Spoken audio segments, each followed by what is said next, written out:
Good morning, it's Harvey Jackson. Just going to get through some news items that we have here today.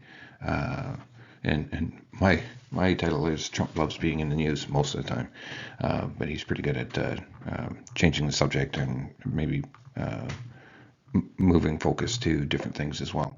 So you can see here some of the news that's kind of probably not pointing in his favor, not pointing at all. The Epstein files and how the administration is trying to take the focus off, even though some of his backers are definitely a little upset with the Jeffrey Epstein files, of course, and he's saying that there is no files or there is no list. Well, people have already had their hands on it. Chicago corn and soybeans. Karen Ron just talked about the price adjusted, and you can see that I pointed out right here. So the nominal dollars, if you have been 11 years of July since the inclusive of 2006, which average corn prices were lower than the current price, but inflation adjusted, today's $4.21, the lowest since 4.19 per bushel in 2006. That's 2.65 nominal, and then the similar kind of thing is 6.15 nominal for soybeans, which you would say today's higher cost to put this crop in is actually putting the squeeze on them. Dollar rebounds. And it's just what I might show here a couple times is just the back and forth. One day the news is rebounding, the next day it's going down.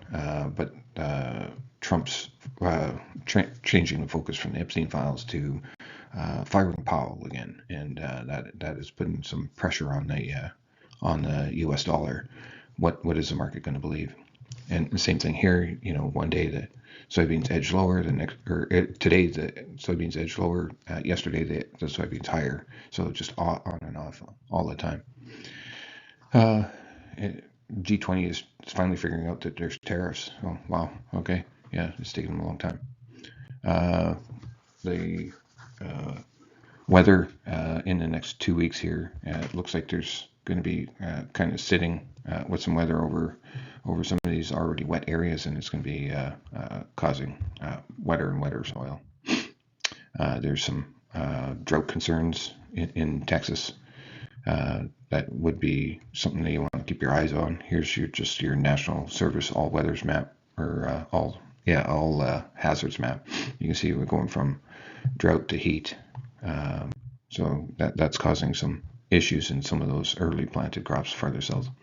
Here's your active weather. You can see how it's Ontario's constantly getting wet over there, and there's nothing in the prairies, but there is some systems that are building in the U.S. You can see here this one's actually the forward look at the forecast for today. Looks like we do get a little bit of scattered showers going across the southern borders of Saskatchewan and Manitoba.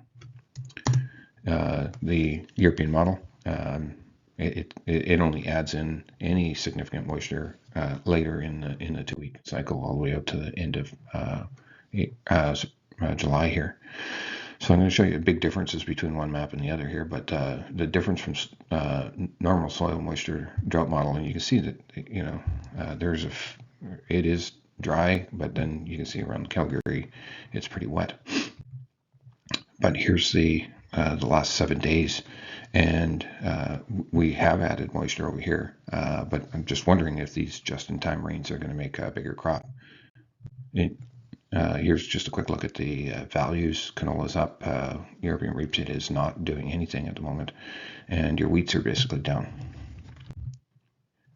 This is from left field, just talking about seasonal price index and where the current prices are. So you can see the red is the current prices. So and your seasonal index is the dotted line. And last year, how it stayed flat for most of the year. You can see that there is still this basic fall from where we are going into the fall. Here's what they've adjusted this number up from 39 to 40, but you're still looking at really tight supplies on the supply and demand side. Canola, it's looking like it's trying to get some support here, but it's definitely in a downward channel. And European rapeseed is actually trying to get back up against some of those short-term moving averages. Crush margins have actually improved a fair bit over the last couple of days. But even over a month and a year ago, higher crush margins right now than they have been for a little bit here. $84 is the price differential between the European rapeseed and canola on the November futures, priced in Canadian dollars. Now, will that find or attract Canadian canola over there? It's hard to say. I don't think so, especially when we were in these ranges last summer, or all summer, up until now. Here you can see that there's a pendant formation now. Is it going to break out? The hope would be that the soybean oil will pull canola along if it were to break out to the upside. Nice recovery yesterday, and now bumping its head against some of the short-term moving averages. Soybean meal, though, it's making long-time lows that I talked about yesterday. Crude palm oil, I haven't shown this for a while, but it's a nice recovery that it's been having since May, basically. Canadian dollar is drifting off, and I had mentioned about a couple clients that we should be looking at converting some of the monies in the brokerage account when we get back up into that 74-ish area, or converting some of the US dollar deficits into Canadian dollars, because I don't see it going up that much more higher. Here we are bumping up against some moving averages on the US dollar index as well. Here's your downward move that we're seeing on the spring wheat. Kansas making new lows.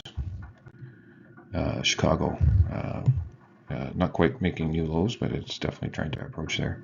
And corn futures, a little bit of a recovery, but up against some short-term moving averages. And that's all I have for you today.